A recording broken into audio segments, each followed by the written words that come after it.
Hey guys, सो आज हम पढ़ेंगे part 3 of comparative politics in government.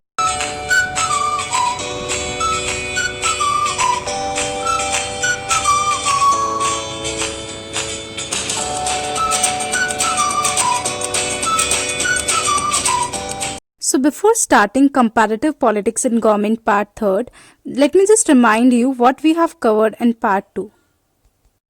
So let's see a recap of part 2.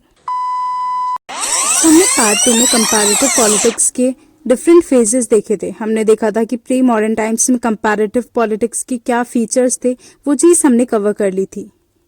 तो जैसा कि हमने प्री मॉडर्न टाइम्स में देखा था कि कंपैरेटिव पॉलिटिक्स का नेचर कैसा था, वो था नॉर्मेटिव एंड स्पेकुलेटिव। तो अर्ली 20th सेंचुरी तक वो नेचर अभी तक चला आ रहा था, वो नेचर अभी भी कंटिन्यूएशन में था, अभी भी एब्स्ट्रैक्ट और नॉर्मेटिव वोकेबुलरी का यूज़ किया जा रहा था। ओके, अब जो ये लेट 19th और अर्ली 20th सेंचुरी वाला जो पीरियड था, इस टाइम लिबरलिज्म जो था वो रूलिंग आइडियोलॉजी थी and European countries world politics में डोमिनेंस एंजॉय कर रही थी। उस टाइम अगर किसी कंट्री के बीच में कंपैरेटिव स्टडी की जाती थी तो वो यूरोप की कोई दो कंट्रीज हुआ करती थी। फॉर एग्जाम्पल नेदरलैंड्स और बेल्जियम एंड अदर कंट्रीज को इग्नोर किया जाता था। क्यों? क्योंकि उनको ये कंसिडर किया जाता था कि जो अदर कंट्रीज है वो या तो यूरोप की कॉलोनीज रह चुकी है या फिर वो यूरोप की कॉलोनीज है, इसलिए उनको इग्नोर कर दिया जाता था। For example, like Asia, Africa, Latin America, these were the countries who were ignored because either they were considered as European colonies or as ex-colonies of Europe. Now, major comparative works जो थे इस period के, उनका जो major focus था वो किसके ऊपर था या वो क्या बेसिस लिया करते थे वाइल डूइंग कंपैरेटिव स्टडी? तो उनका बेसिस हुआ करता था institutions, distribution of power and the relationship between different layers of government. ये कुछ बेसिस हुआ करते थे जिनकी बेसिस पे वो लोग क्या क्या करते थे, डिफ्रेंशिएट करा करते थे या फिर कंपैरेटिव स्टडी किया करते थे। सो अगर देखा जाए इस टाइम की जो कंपैरेटिव स्टडी होती थी वो बहुत ही यूरोसेंट्रिक हुआ करती थी। यूरोसेंट्रिक से मेरा क्या मतलब है कि वो लिमिटेड चीज़ों पे कन्फाइंड थी। लाइक अगर हम इनके बेसिस देखें तो इनके बेसिस जो थे वो भी कन्फाइंड थे। फर्स्ट था इंस्टीट्यूशंस, सेकंड था distribution of power and third था the relationship between the different layers of government. तो ये तीन ही पॉइंट्स थे जिनके बेसिस पे कंपैरेटिव स्टडी की जाती थी बिटवीन द टू कंट्रीज।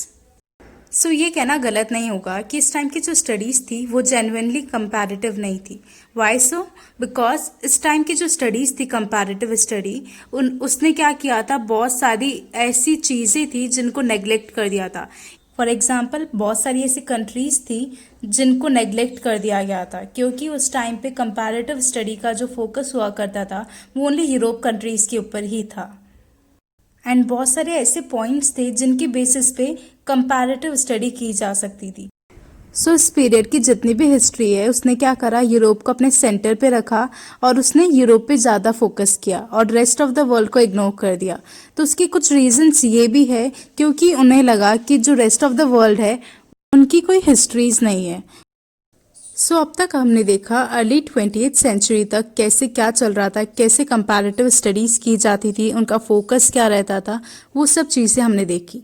अब हम देखेंगे development of comparative political analysis after mid 20th century, adoption of behavioural study. So mid 20th century एक ऐसा पीरियड था जब बिहेवियरलिज्म मूवमेंट जो है वो आया था। सो बिहेवियरलिज्म आने के बाद जो अप्रोच थी कंपैरेटिव स्टडी करने की वो चेंज हो गई थी। ट्रेडिशनल अप्रोच कंपैरेटिव पॉलिटिक्स को पढ़ने की वो कम्प्लीटली वर्थलेस नहीं थी, बट जो शॉर्टकमिंग्स थी उस अप्रोच की वो बढ़ती जा रही थी। तो जो कंपैरेटिव स्टडी हुआ करती थी गवर्नमेंट की टिल द 1940s, वो प्रीडोमिनेंटली किसकी स्टडी हुआ करती थी, इंस्टीट्यूशंस की स्टडी हुआ करती थी।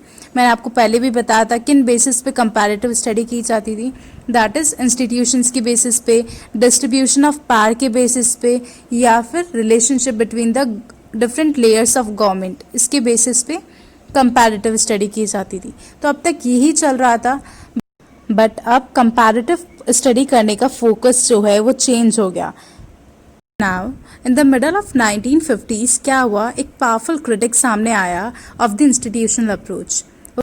तो जैसा कि मैंने आपको बताया था कि ये जो पीरियड था इस टाइम बिहेवियरलिज्म पे इमर्ज हुआ था, तो जो वो क्रिटिक था उसके रूट्स बिहेवियरलिज्म में थे। दैट मीन्स वो बिहेवियरलिज्म के जो भी आइडियाज थे उसमें बिलीव क्या करता था वो क्रिटिक।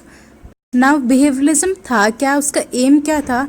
तो बिहेवियरलिज्म का एम था साइंटिफिक रिगर प्रोवाइड कराना टू द डिसिप्लिन और एक साइंस ऑफ पॉलिटिक्स जो है डेवलप करना, विच मीन्स हर एक चीज़ को एक साइंटिफिक वे प्रोवाइड कराना बिहेवियरलिज्म का एम था।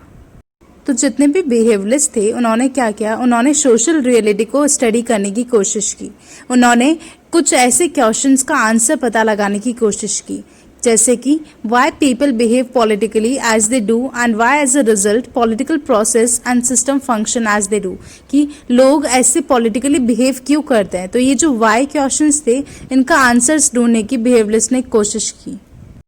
इससे क्या हुआ, इससे कंपैरेटिव स्टडी का जो फोकस है वो चेंज हो गया। पहले इंस्टीट्यूशन पे ज़्यादा फोकस दिया जाता था, हर एक यानी कंपैरेटिव स्टडी का बेसिस इंस्टीट्यूशंस हुआ करते थे, एंड अब क्या हो गया, अब हर एक चीज़ को एनालाइज किया जाता है। So now let's see what is behavioural approach. The principal feature of behavioural approach. The behavioral approach attempts to study all the phenomena about politics in terms of observed and observable behavior of men. So first feature क्या है behavioral approach का, कि जो behavioral approach है वो क्या करती है, politics के जितने भी phenomena है उसकी study करती है, but through observation. Second, it generates and tests verifiable scientific explanations about the political phenomena. That means behaviourist जो होते हैं वो हर एक पॉलिटिकल फिनोमेना के लिए कुछ साइंटिफिक टेस्ट करते हैं एंड उन साइंटिफिक टेस्ट को फिर वेरीफाई करते हैं। Now the third point, it's emphasis is on quantification and operational definitions. Now the fourth point, behavioural approach एक इंटरडिसिप्लिनरी अप्रोच है। इंटरडिसिप्लिनरी अप्रोच से मेरा क्या मतलब है कि बिहेवियरल अप्रोच जो है अपने साथ हर एक सब्जेक्ट की कॉन्सेप्ट्स, थ्योरीज इनको रिलेट करते हुए चलती है। Now, features and scope of comparative politics according to modern viewpoint. Modern viewpoint के according क्या features and scope है comparative politics के, वो चीज़ अब हम देखते हैं। So the first feature according to modern viewpoint of comparative politics is, अब जो comparative politics है उसने किस पे फोकस करना स्टार्ट कर दिया, एनालिसिस पे। ठीक है, अब हर एक चीज़ को एनालाइज किया जाने लग गया, हर एक चीज़ का जो है प्रैक्टिकल एक्सपेरिमेंट स्टार्ट कर दिया गया। अब ये जो कंपैरेटिव पॉलिटिक्स है ये डिस्क्रिप्टिव स्टडीज़ तक कन्फाइन नहीं रह गई। अब हर एक चीज़ का एनालिसिस होता है एंड हर एक चीज़ को प्रैक्टिकली एक्सपेरिमेंट किया जाता है। Now the second feature is its emphasis is on value-free political study. That means अब कंपैरेटिव पॉलिटिक्स ने क्या बोला, कंपैरेटिव पॉलिटिक्स ने कहा कि अब वैल्यू फ्री पॉलिटिकल स्टडी की जाएगी। मतलब आप कोई माइंड में प्री कंसेप्शन लेके नहीं चल सकते एंड उसके बेसिस पे, उस प्री कंसेप्शन के बेसिस पे आप कोई स्टडी नहीं कर सकते। आपको अपना माइंड जो है उन सारे कंसेप्शन से फ्री रखना होगा, उन सारी वैल्यूज से फ्री रखना होगा। और अगर आपको फिर भी कुछ यानी कंसेप्शंस रखने हैं तो वही कंसेप्शंस एडमिट किए जाएंगे या वही कंसेप्शंस एक्सेप्ट किए जाएंगे जिनको साइंटिफिकली डेमोन्स्ट्रेट किया जा सकता है। अब जो है कंपैरेटिव स्टडी करते टाइम जो कंसंट्रेशन रहता था वो रहता था व्हाट इज पे rather than what should be. जैसा कि मैंने आपको बताया था कि प्री मॉडर्न टाइम्स में कंपैरेटिव पॉलिटिक्स का नेचर कैसा था, दैट इज नॉर्मेटिव था, जिसमें हम ये बोलते थे कि एक आइडियल स्टेट कैसा होना चाहिए, इंस्टेड ऑफ कैसा है उसकी जगह हम बोलते थे कैसा होना चाहिए। ठीक है, तो अब जो ये मॉडर्न व्यू पॉइंट था, modern view point of comparative politics, इसने इस नॉर्मेटिव अप्रोच को रिजेक्ट कर दिया था, इसने इस नॉर्मेटिव नेचर को रिजेक्ट कर दिया था एंड इसने अपना फोकस शिफ्ट किया व्हाट इज पे instead of what should be. इसने अपना फोकस शिफ्ट करा व्हाट इज पे। Now the third point, traditional approach में हमने देखा था जो फोकस हुआ करता था वो फॉर्मल स्ट्रक्चर्स ऑफ गवर्नमेंट, इसकी स्टडी पे हुआ करता था। बट अब मॉडर्न व्यू पॉइंट में क्या होने लगा, जो फोकस है वो फॉर्मल और as well as informal structures दोनों पे किया जाने लगा। ठीक है, पहले ओनली फॉर्मल पे हुआ करता था, जितने भी फॉर्मल स्ट्रक्चर्स है गवर्नमेंट के उस पे हुआ करता था एंड अब क्या होने लगा, फॉर्मल और इनफॉर्मल स्ट्रक्चर्स दोनों पे होने लगा। सो द फोर्थ पॉइंट, अब जो है मॉडर्न टाइम्स में कंपैरेटिव पॉलिटिक्स या फिर हम कह सकते हैं कंपैरेटिव स्टडी करने का जो ऑब्जेक्टिव है वो भी चेंज हो गया था।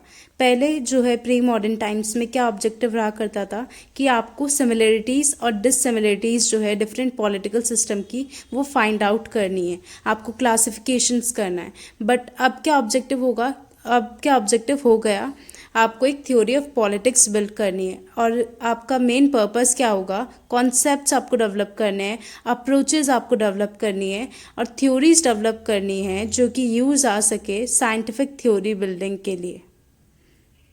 तो जो मॉडर्न व्यू पॉइंट था कंपैरेटिव स्टडी करने का, उसने किस पे एम्फेसिस दिया, उसने इंटरडिसिप्लिनरी अप्रोच पे एम्फेसिस दिया। जैसे कि मैंने आपको पहले भी बताया था कि इंटरडिसिप्लिनरी अप्रोच क्या होता है।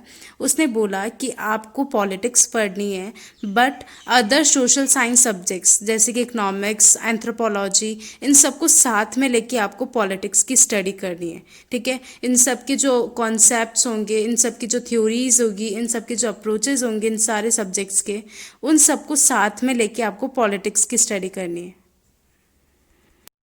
Now the last point, pre modern times में क्या हुआ करता था, हर चीज़ की क्लासिफिकेशन के ऊपर एम्फेसिस दिया जाता था। बट अब मॉडर्न टाइम्स में क्या होने लग गया, अब कंपैरेटिव पॉलिटिक्स जो है क्लासिफिकेशन से एनालिसिस की तरफ मूव कर गई थी। हर एक चीज़ को एनालाइज किया जाता था, हर एक चीज़ का एनालिसिस होता था। ठीक है, कि कौन सी पॉलिटिक्स कैसी है, कौन सा पॉलिटिकल सिस्टम कैसा है, कौन सी पॉलिसीज़ कैसी है, उन सब का एनालिसिस हुआ करता था।